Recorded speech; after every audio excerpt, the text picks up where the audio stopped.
এবার যে খবর আপনাদের জানাবো, গদি কাটা বিল সংক্রান্ত জেপিসিতে থাকবে না তৃণমূল কংগ্রেস। সংবিধান সংশোধন বিলের প্রতিবাদে সিদ্ধান্ত তৃণমূলের। বুধবার লোকসভায় পেশ হয় 130তম সংবিধান সংশোধনী বিল। তুমুল হট্টগোল হয়, আর এরপর বিলটিকে যৌথ সংসদীয় কমিটিতে পাঠায় কেন্দ্র সরকার।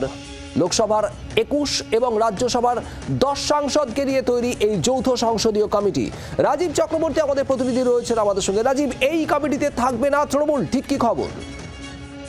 দেখো, সংবিধান সংশোধনী যে বিল, যে সংবিধান সংশোধনীর মাধ্যমে প্রধানমন্ত্রী থেকে মুখ্যমন্ত্রী থেকে অন্যান্য মন্ত্রীদের তাদের 30 দিন বা তার বেশি জেল বা হাজতবাস করলেই তাদের পদ চলে যাবে, এমন আইন কেন্দ্রীয় সরকার আনতে চলেছে।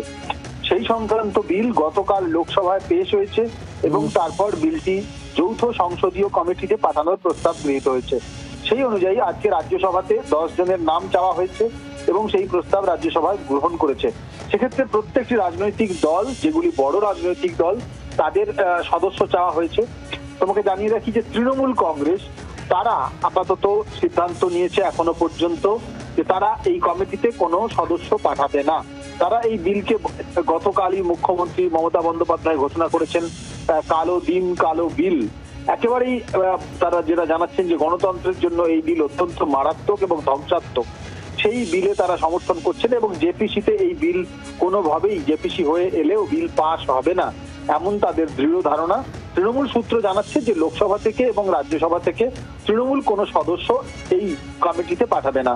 তোমাকে জানিয়ে রাখি যে মোট 31 জনের কমিটি হবে, যেখানে লোকসভা থেকে 21 জন থাকবেন এবং রাজ্যসভা থেকে 10 জন থাকবেন। সূত্র মারফত আমরা জানতে পারছি তাদের তৃণমূল কংগ্রেস তাদের কোনো প্রতিনিধিকে এই কমিটিতে সদস্য হিসেবে পাঠাচ্ছে না। তৃণমূলের দেখা দেখি অন্য কোনো রাজনৈতিক দল এমনই পদক্ষেপ নেয় কিনা সেটাও দেখার, তবে এখনো পর্যন্ত তেমন কোনো ইঙ্গিত মেলেনি। বাংলার আওয়াজ, বাঙালির আবেগ, জি 24 ঘন্টা।